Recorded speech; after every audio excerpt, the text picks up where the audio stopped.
Salam damai dan sejahtera untuk Bapak, Ibu, dan Saudara yang kekasih di dalam Kristus.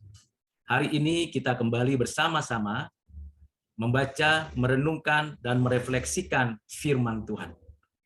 Sebelumnya saya mengajak kita sekalian untuk memuji Tuhan dari lagu pujian berjudul Puji-Puji karya Fanny J. Crosby. Pada baitnya pertama saja kita akan menyanyikan bersama-sama. Puji, puji, Yesuslah juru selamatku, segenap bumi masyurkan namanya. Puji, puji, Yesus yang sudah bertakhta, berilah hormat, muliakan namanya. Yesus selalu menggembalakan kita, siang malam kasih-Nya pun serta. Puji, puji, dan masyurkanlah kasih-Mu. Puji Yesus selama-lamanya.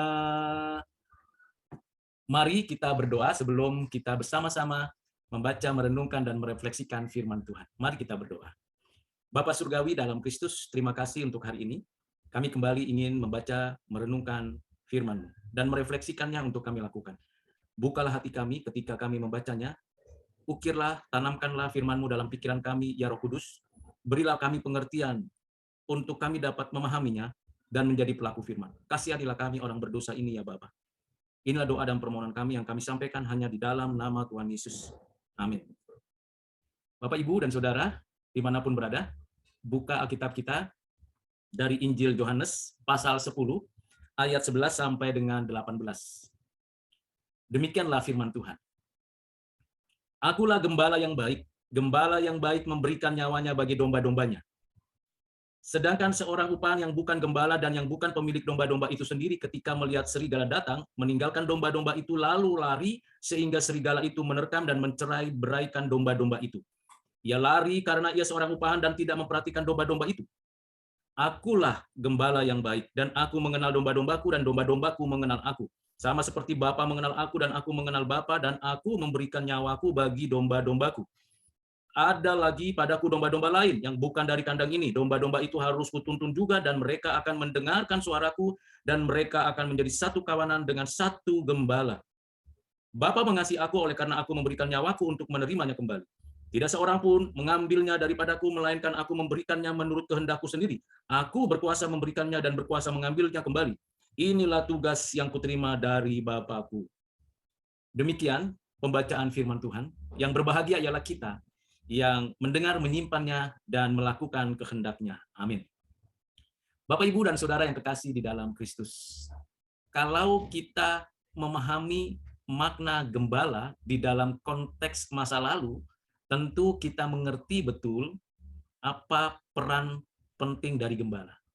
Bukan saja menuntun dan mengarahkan kawanan domba gembalaannya ke rumput yang hijau, ke air yang bersih dan jernih, dan juga melindungi domba-domba gembalaannya agar tidak diserang oleh serigala, tidak dicuri oleh pencuri, tidak makan makanan rumput-rumput yang mengandung racun, atau tidak minum air-air yang kotor. Selain itu, gembala yang baik pasti akan mengarahkan domba-dombanya ke tempat yang tenang. Apabila memang ada tempat yang sulit dan sukar untuk dilewati, maka gembala yang baik akan terlebih dahulu menuntun, memberikan jalan kemana domba-domba itu harusnya berjalan. Bisa saja melewati lembah, bisa saja melewati gunung, bisa saja akan melintasi daerah perairan. Semua tempat terlebih dahulu disterilkan agar domba-domba itu mengalami pertumbuhan, mengalami perkembangan, lalu domba-domba itu akan menikmati semua pengarahan dari gembala. Dalam konteks kekinian, tentu kita sulit mencari contoh gembala yang seperti itu. Karena kita sudah terbiasa ada di tengah-tengah kota atau di tengah-tengah desa yang tidak lagi menggembalakan domba-domba untuk kita jadikan bagian daripada kehidupan kita. Tetapi prinsip dasarnya adalah menggembalakan. Entah itu kita di rumah, di gereja, di sekolah, di tempat kita berkarya, prinsip dasarnya adalah menggembalakan. Siapakah yang kita gembalakan di rumah, di sekolah, di gereja, di tempat kita berkarya? Tentu orang-orang yang ada di sekitar kita, yang terikat atau yang ada terhisap dalam komunitas tersebut. Prinsip dasar itu yang mendorong kita menjalani tugas tanggung jawab kita sebagai seorang gembala. Namun apakah kita adalah gembala upahan? Banyak orang mengerjakan tugas penggembalaan karena diupah, karena terpaksa atau dipaksa menggembalakan kawanan domba yang ada di rumahnya, yang ada di gerejanya, atau yang di sekolahnya, atau di tempat bekerjanya. Mengapa terpaksa? Karena itu berkaitan dengan sistem kehidupan yang ada pada saat ini. Namun Tuhan Yesus memberikan kepada kita peringatan bahwa gembala yang baik bukan gembala upahan. Bukan karena kita mau mendapatkan benefit atau keuntungan sehingga itu memuaskan batin kedagingan kita, tetapi betul-betul gembala yang rela menyerahkan nyawanya untuk menyelamatkan domba-domba gembalanya. Sangat sulit menemukan atau mendapati contoh yang betul-betul konkret seorang gembala seperti yang dinyatakan Tuhan. Dan satu-satunya yang sempurna yang menyatakan dengan jelas bahwa dia adalah gembala yang baik adalah Kristus, Tuhan kita. Apa dasar pemikiran tersebut? Yang pertama, yang menjadi dasarnya dikatakan oleh Tuhan Yesus di sini, memberikan nyawa bagi domba-dombanya. Nyawa itu penting, nyawa itu kehidupan, nyawa itu menunjukkan bahwa diri seseorang itu hidup. Jadi memberikan nyawa berarti memberikan kehidupannya untuk domba-dombanya. Coba kita renungkan, kita refleksikan dalam kehidupan kekinian kita, dimanapun kita berada. Entah di rumah, entah di gereja, entah di sekolah, entah dalam dunia pekerjaan. Adakah orang yang bersedia memberikan nyawanya untuk domba-domba yang digembalakannya? Tentu tidak ada. Ini adalah suatu pengecualian. Orang lebih senang mementingkan diri sendiri, menyelamatkan dirinya sendiri. Kalaupun ada orang tua, karena itu darah dagingnya, sehingga ia mau dengan rela memberikan nyawanya untuk anak-anaknya, karena itu darah dagingnya. Atau itu pasangannya, karena itu pasangan sehidup semati. Tetapi adakah orang-orang yang menggembala di gereja, di sekolah atau perguruan tinggi, di tempat pekerjaan, mau rela memberikan nyawanya untuk domba-domba gembalanya? Saya belum pernah mendapati orang seperti itu sampai hari ini. Saya hanya melihat mereka kebanyakan adalah menggunakan domba-domba itu untuk kepentingan diri sendiri, sebagai gembala upahan. Dan itu kenyataannya.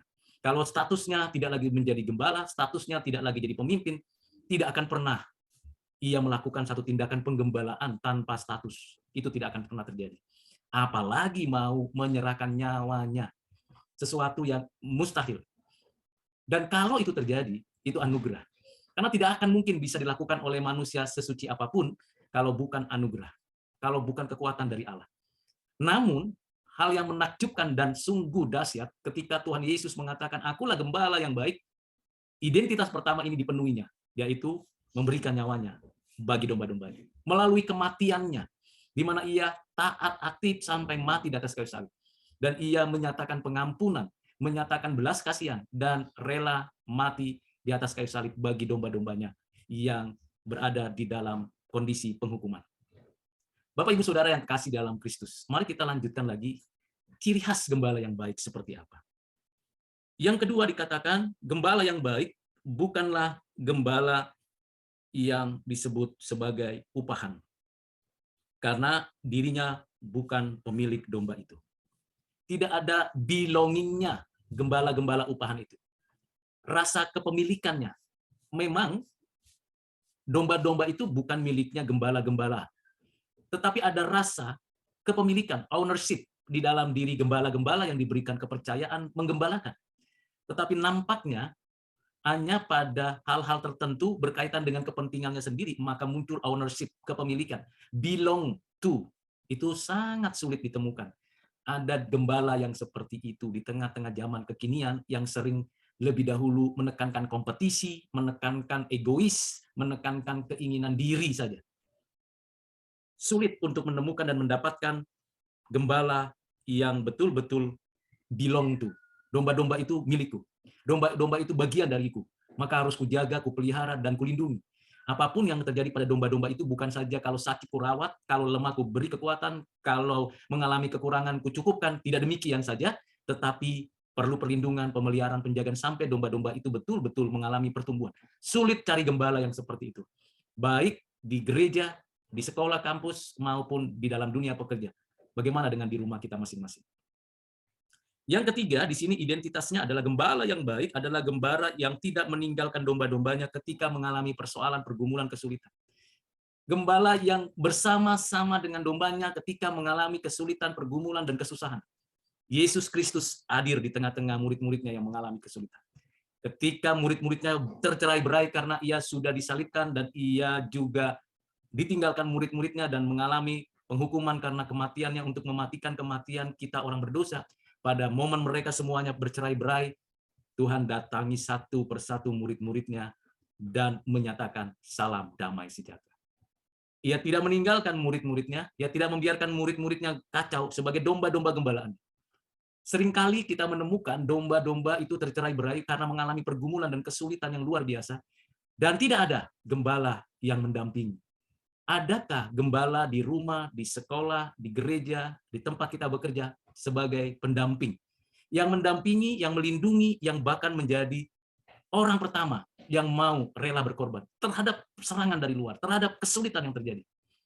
Ini ciri khas daripada gembala yang baik. Jadi sesungguhnya saya, Bapak Ibu Saudara, belum disebut gembala yang baik. Belum disebut pemimpin yang menggembalakan domba-domba yang baik. Seperti Kristus. Kita jauh dari api.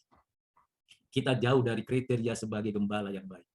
Karena seringkali bukan kita menggembalakan kalau benefitnya ada. Kalau ada pergumulan, persoalan, kesulitan dari domba-domba, kita tinggalkan. Itu urusanmu. Itu bukan urusanku. Itu persoalanmu. Nah, ini yang terjadi. Bapak, Ibu, Saudara yang kasih dalam Kristus, tidak mudah untuk menemukan gembala yang seperti itu. Di gerejamu, di sekolahmu, di kampusmu, di tempat bekerjamu. Kalau di rumah bagaimana? Adakah orang tua yang melarikan diri dari tanggung jawab ketika anak-anak mengalami kesulitan? Mari kita respon dengan baik, refleksikan dengan tepat. Tetapi Tuhan Yesus tidak melarikan diri ketika domba-dombanya mengalami kesulitan seperti itu. Berikutnya adalah gembala yang baik memperhatikan domba-dombanya, peduli terhadap domba-dombanya. Entah sukses, entah gagal, entah sedang berjuang, entah dalam pergumulan, ia peduli memperhatikan. Tidak ada yang tidak diperhatikan oleh Tuhan Yesus sebagai gembala yang baik.